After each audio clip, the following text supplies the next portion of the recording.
Welcome to the SMY podcast. I'm your host, Daniel Bader. For several weeks now, school board members and district representatives have been out in the community with tables, like at the Bucyrus Club and at various sporting events, talking to residents about the $2 million non-recurring operational referendum that's on the ballot for April 2nd. We had a big information night at the high school and have two more planned out in the community. Along with mailers and our website, we put a lot of information out into the community. Today's podcast is a version of one of those sessions.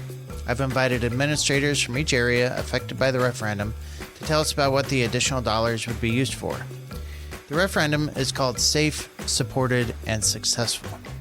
We'll start with student and staff safety, then we'll talk about student success, and then hear about how we're supporting students and staff.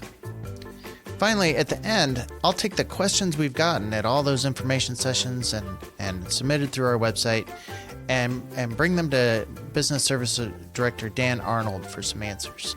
One of the signs that they bring to all their tables says, "Ask us about how we're improving education in South Milwaukee," and that's what we're going to do today.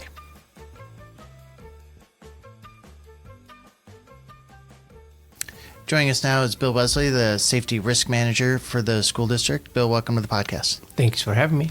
So tell me a little bit about your history with the district and what you did before this. So I started with the school district in 2019 in January.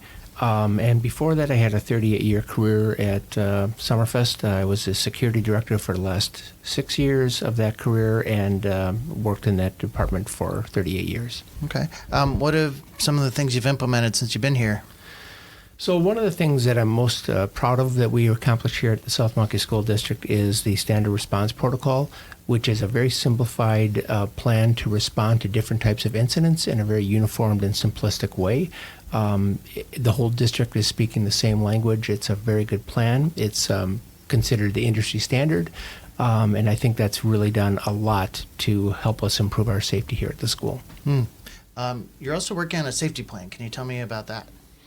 Yeah, so the state requires that we have a safety plan, which we do have, but we've had the ability now to really take a deep dive into the safety plan and look at a lot of different models that are out there. And the new safety plan will be much more comprehensive. It'll basically cover everything we do from preparation for incidents to the incident itself to recovery from them. So I'm very excited about this new comprehensive safety plan for the district. I think it's going to be a really nice tool for us. Sure. So part of this April 2nd referendum is safety improvements. Can you tell me what some of our plans might be for that money?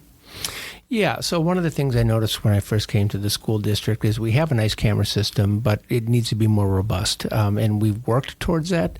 But if we have the referendum, it'll allow us to more quickly get to where we feel comfortable with the camera system, adding numbers of cameras, dealing with some of the infrastructure, old servers, et cetera, to get us up to where we're really comfortable.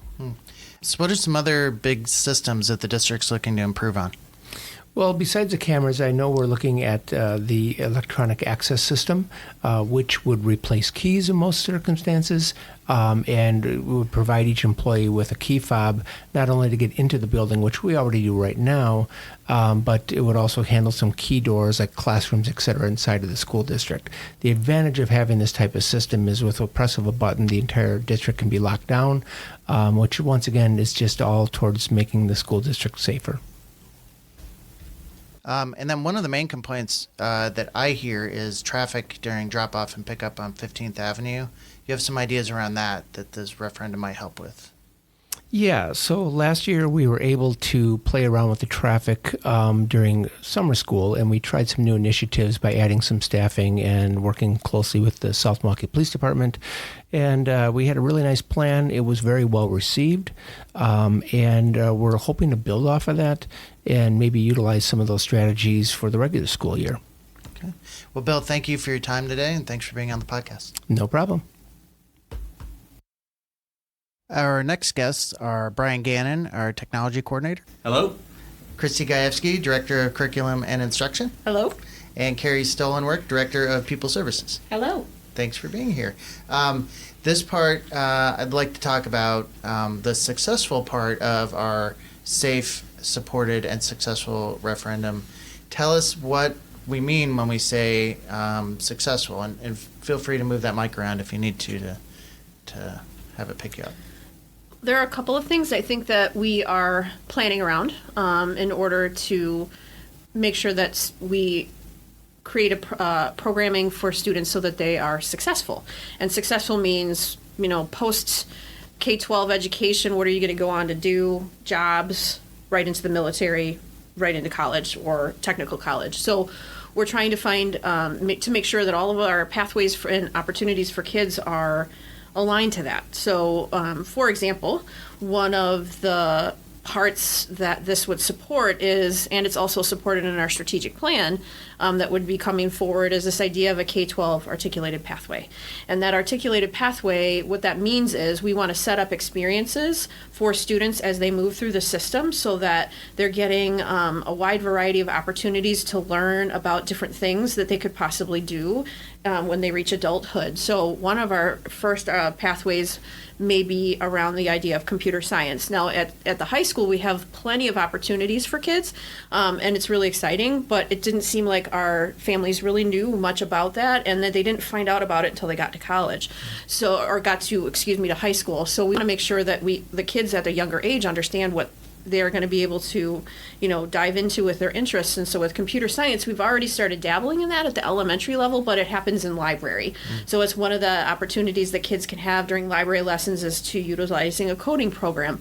And what we really want to do is knowing that kids really do need those, kids and adults really need those skills. There's a market for that for kids beyond high school, that we want to make sure that that's embedded in what they do and that they get experience really understanding what that coding is, because once they get to high school or get to the middle school, we have a STEM class where they do a lot of coding and they learn how to build and add more skills to that. And then at the high school level, there's many different opportunities, both in the tech ed and in the business world, to learn more about computer science and how all of those pieces work together. So we want to make sure that those experiences are aligned and so that kids find their pathway. And Carrie Stolenwork, a big part of supporting those students is making sure they see the same faces year after year, and that we have some of the best, right? Oh, that is absolutely true. So one of the things that we're committed to is ensuring that we are attracting and retaining the best qualified staff and that they're wanting to stay and build a history with our community. One of the ways we do that is by addressing teacher salary. We have to be competitive and make sure that this is a place that people want to work. Yeah, I think if listeners of this podcast will remember, we did a whole segment on the teacher shortage and how we've had to be faster at recruitment fairs, interviews right away, and offering. This would allow some flexibility in that and be able to do that recruitment. Yeah, absolutely. We've got to be competitive with other districts so that, we can make sure that we have the very best people that we can and that they want to be here with our kids so that we establish really strong communities within our schools. And kind of what Christy was saying, and then also with the retention part, having a strategic plan, having a plan, holding ourselves accountable is something that right now is going to be new to the district in that kind of format. Can you tell me about the strategic plan?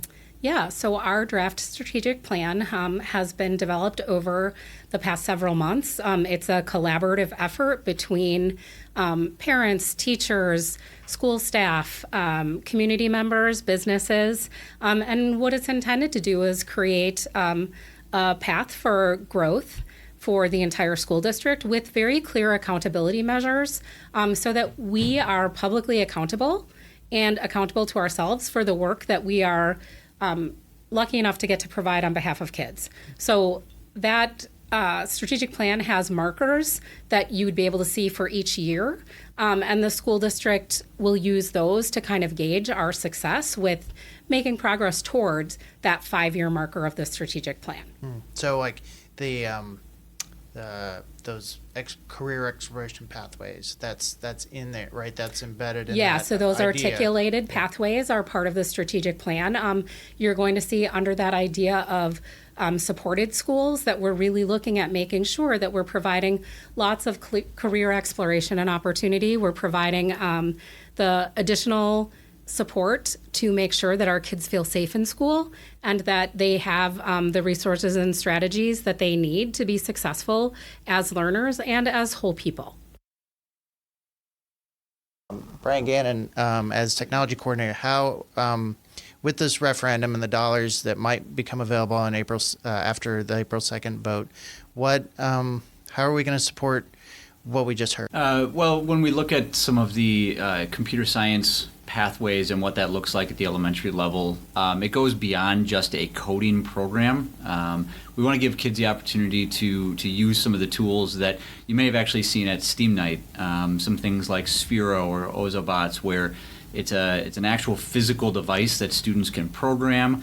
They can program them to complete a task, and it really gets kids to understand how computers work in a more fun way that's more applicable for elementary students.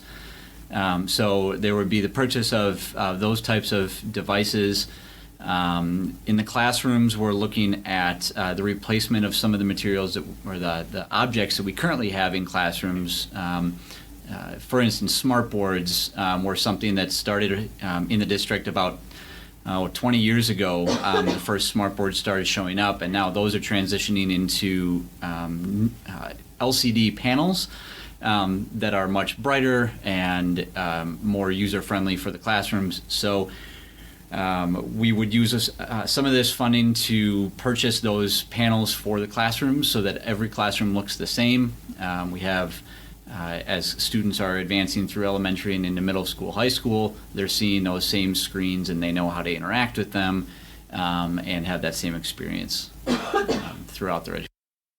Sure. And then, Christy, why do we choose, you've said this a little bit, but I'd like to maybe articulate it a little more. Why these fields? Like why, for this instance, computer science? Are there opportunities in the community right now to go into computer science here? Absolutely. I mean, I think it's one of those, technology is one of those growing areas and fields. Like I know that with our, at the high school level, a lot of what helps determine what pathways we can offer and have certified pathways and that we offer at the high school does really depend on the job market as well. And so we know that technology is here to stay and that it is an area that's growing and developing all the time. And so, and we've also found, through our STEAM Night events, the kids are really engaged in those kinds of things. And we want to make sure that we're pulling that engagement into our classrooms as often as possible so that they have experiences that they can attach to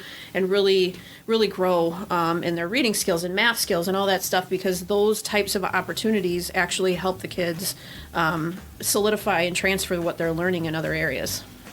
Well, guys, thank you. That's really interesting and exciting, and thanks for sharing today.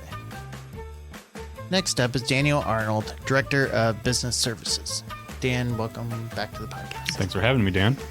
So while we've just heard kind of what we hope to do with the money, referendum are legalistic, they're financial, and I was hoping I could ask you a couple questions about what that means. Yeah, for sure. Glad to be here. Thanks. Tell us actually what the phrase is. What are we asking for? Yeah, so technically we are asking the community for a 5-year non-recurring operational referendum for $2 million per year.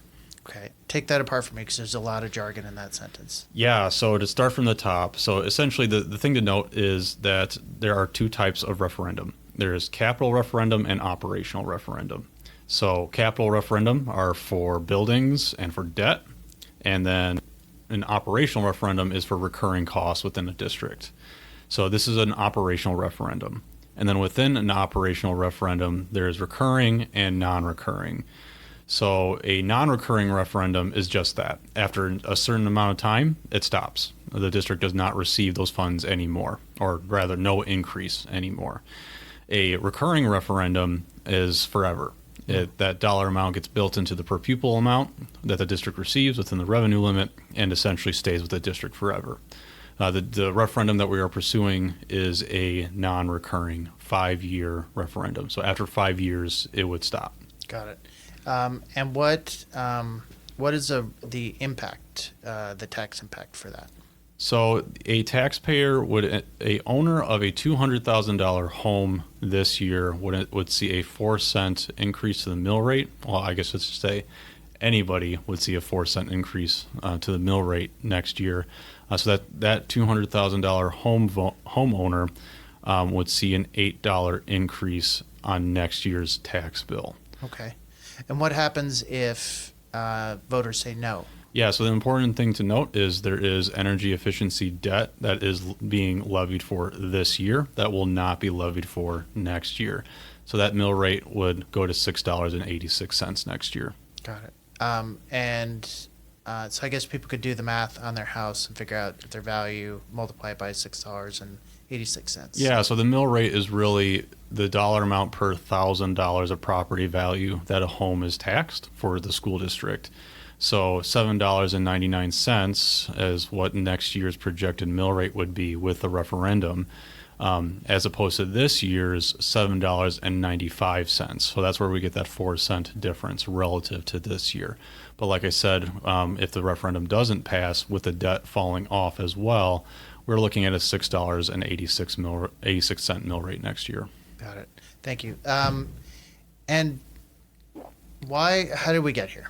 Why is the district asking for this from the community? Yeah, so this is truly it's been a process years in the making. So even before I came on, this district was projecting into the future and saying, we are facing a fiscal cliff. And we are not alone in facing that. With the depletion of ESSER funds, which were going away in September. For those of you listening, the ESSER funds are COVID-19 related federal funds that given to districts to combat COVID-19. Those funds are going away in September, and there's not really a supplemental difference provided to districts as a result of the state biennium budget. So those funds are going away. As a result, when they were given, districts could project pretty reasonably out and saying we're going to face a fiscal cliff in the future. Since I came on board, even starting last spring, the school board has been having discussions as to, the rubber's hitting the road. Those ESSER funds are going away. Our costs are increasing. With declining enrollment, our revenues are decreasing. So even last spring, as we got into the current fiscal year, the school board was having discussions as to how do we mitigate a deficit of over $1.5 million for the current school year we're in. And through that process last spring, the school board decided to make a series of reductions to reduce that deficit.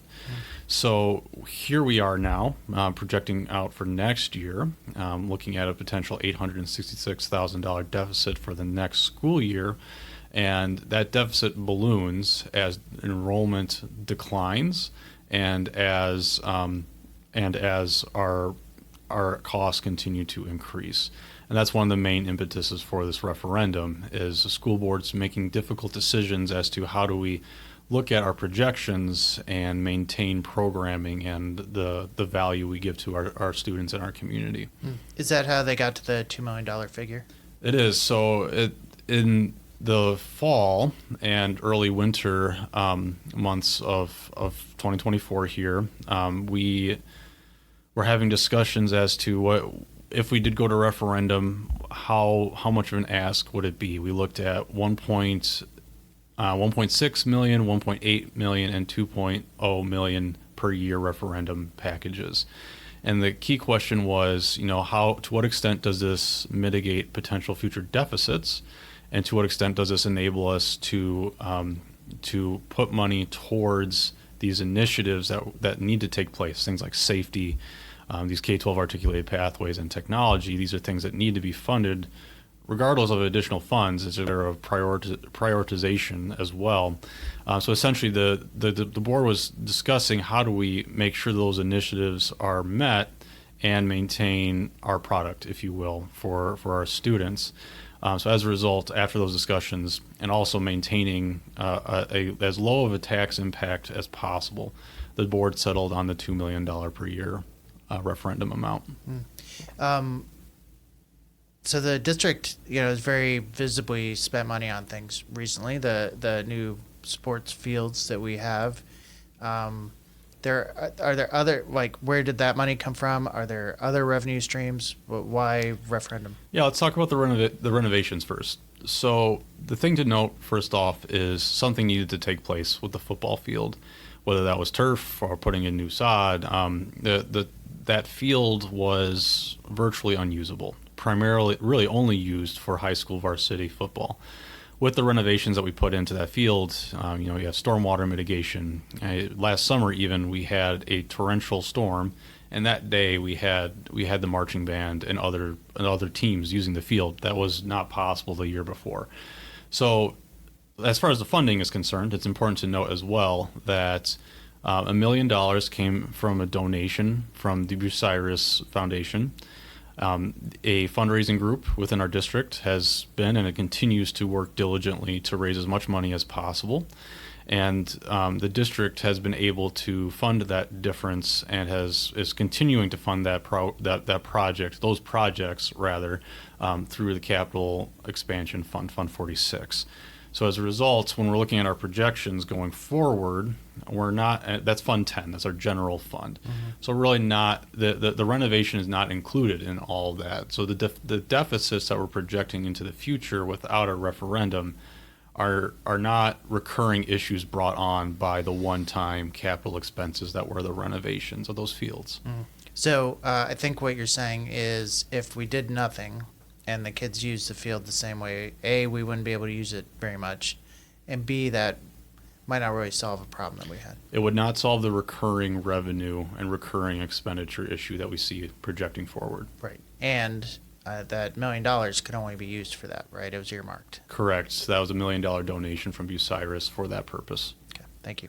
And then what about other, one question we get is the district owns land that we're not using. Could that be sold instead? Yeah, so I think the short answer is potentially. The district could certainly look into selling that land. The big question, much like the football field discussion we just had, is what happens next, or rather, what is the recurring ramifications of doing that? So if we were to sell land, that would be a one-time solution. And then what happens when that revenue runs out? And especially when you're tracking expenses and revenues on a fiscal year basis, you receive that money once, you potentially solve 1 year's of issue, but then what happens going forward? Even if you make enough money in that one sale to last a couple of years, it is still a temporary solution. So that's the big thing is to what extent would that solve our recurring revenue constraints, especially given the fact that a lot of that land we do use. So the rec department will use a lot of that land for various different activities. So hopefully listeners of the podcast have heard our discussions about the budget, but the state in the biennium passed a revenue increase for schools. How is that helping our problem? Yeah, so long story short, the state did in fact pass a historic investment, if you will, into school districts. The thing to note, though, is that's historic relative to previous increases that the state has provided. The further you look into the matter, you actually find that school districts have not received a per pupil adjustment in pace with inflation since 2008, and that was information shared by the Legislative Fiscal Bureau. So if you go back to 2008, essentially, since that time, districts haven't received money in pace with inflation. And that's where, back in the spring of last year, we were talking about what kind of modulation would we need to the revenue limit in order to keep pace with inflation, or at least to make up for what we didn't receive in the last biennium. And the number that was reached, and we advocated for, and other districts around us advocated for too, was a $1,510 adjustment to the revenue limit. So receiving $325 adjustment to the revenue limit, which is what districts got, is in fact more than the previous adjustment, and really all previous adjustments since 2008. So historic in that sense, but not close to that 1510 adjustment that school districts really needed in order to make up for the 2 years of zeros from the last biennium and to keep pace with inflation. Sure. Can you talk about the relationship between that amount, if that is, and really like in perpetuity pretty much, compared to our declining enrollment? So two different issues, I would say. So I would say first off, so that 325 forever, let's just say. So Yeah. I realize for If a it couple, is. a Yeah, if it couple actually hundred ends years. up being. So first of all, that is current law. That is in law, and that is something we can project off of. But that can be repealed, obviously. And if that were to remain in statute, then given enough time and depending how inflation rolls out in the next couple of years, it is possible for that 325 figure to catch up with where we need to be. It may take several years for that to happen, but it is possible for that to take place. So it's ultimately a help to schools, and I think the thing relating to our referendum ask on that note is, given we're asking for a 5-year non-recurring referendum, the question becomes, in 5 years, will our enrollment situation and our funding situation essentially catch up? Will we have a situation where we don't need a year 6 of that referendum? And right now, it's too early to tell. So going to your second question about our declining enrollment situation, taking one step back, it's important to note that every year the school district takes a look at staffing, at student need, at enrollment, and says, are there any areas where we can reduce? And really letting that student need drive that conversation. So the answer usually is, in some capacity, you could probably reduce. The question is, can you reduce to the extent that deficits can be completely wiped out? When you see enrollment reductions in the tune of some 20 to 40 kids district wide, those students are likely not, that reduction is likely not taking place at one grade level. So as a result, you really can't reduce one teacher per that decrease. That's not always the case, but just showing that they're seeing a decline in enrollment doesn't always spell out to an easy reduction within the district. Got it. Yeah, it's not like every 4th and 5th grader has disappeared and now you don't need any 5th grade teachers because the 3rd graders are becoming 4th graders. Correct. If your average class size goes down by a pupil, for example, then you're really in the same boat. Now, with that said, every year the district has to look at staffing and has to look at enrollment, because the fact of the matter is the enrollment is declining. So even next week, at the next upcoming board meeting, there's going to be conversations of what are the next year's needs and what does the next year's staffing look like. Got it. Kind of going back to debt, you'd mentioned it before. In the last couple of years, we paid off the high school. Where did that money go? So essentially, we're not levying for it anymore. So if you look at we talked a little bit about the mill rate earlier, and if you look at the mill rate in 21-22 and compared it to 22-23, it went down. And if you're into school finance, you can even look at our revenue limit worksheet. You can see that there's no Fund 39 debt. That's the debt for the high school in 22-23 levied for at all. So essentially, when the high school debt was paid off, we lost that levying authority. And so the overall levy did decrease, the overall mill rate did decrease from 21-22 to 22-23. So even right now, that's money that we're no longer levying for. So in a sense, in 2004, we asked for permission to levy to pay the debt of the schools, and now we gave that permission back. Correct. So we've used the analogy of a $10 revenue limit in the past. So the state says, school district, the most you can get is $10. $2 can be property tax. $8 can be state aid. So in that situation, basic in 2004, the community passed a referendum saying, well, no longer $2 for the revenue limit. Let's make it $3 or $4. So in that case, the revenue limit is not $10, but goes up with the amount that's allowed with the referendum. And when that referendum ends, when the debt for that referendum is gone, then essentially we lose that levying authority. It goes back to the $10 Right. in that situation. I asked because this is similar, right? You're asking for levying authority, and after 5 years, it would end. Correct. It's really the same kind of concept, just not for debt. It's for recurring purposes. So as a result, and you can even say the same thing with the debt that's falling off for next year. So that's energy efficiency debt for projects that the district pursued in the past for better windows, and to basically reduce our utility costs. That debt is going away after this year, and with it, it's levying authority. Very similar. Got it. And then can you talk about the 2018 referendum and where that plays into this? Yeah, so the 2018 referendum was a recurring referendum. So every year the district essentially gets a sum of money, and every year that lump sum of money gets built into the base per pupil amount within the revenue limit. So funds from that referendum are still coming online, actually, because it is a recurring referendum. Now, the issue is that back when it was passed in 2018, I mean, that was a pre-COVID world. Even as you're projecting into the future, even the more conservative estimates as to what the biennium may look like likely didn't project a $0 increase to the revenue limit. So as a result, even though our per pupil dollar amount has been going up as a result of this referendum back from 2018, that those 2 years of zero really took a hit. And then also, if you remember, we talked about a recurring referendum increases your per pupil dollar amount.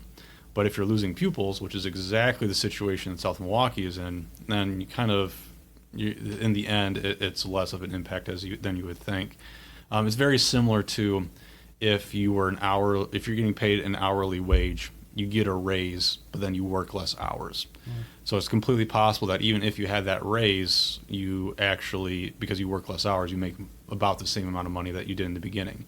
In our situation with the 2018 referendum, I don't want to understate the value that that's had for the district, because had that not passed, we would be having these discussions way earlier as a result of that $0 per pupil increase to the revenue limit. Yeah, and I'll say that people, there is a direct effect of it. We wouldn't have an all-day 4K program, which saves the average parent of a 4-year-old about $10,000 a year if it weren't for that referendum. There's real things that are being paid for with that. Completely, and I would even just say, the recurring costs of the district are very, like I said earlier, if it weren't for that referendum, we would still be in this situation just a lot earlier. Okay.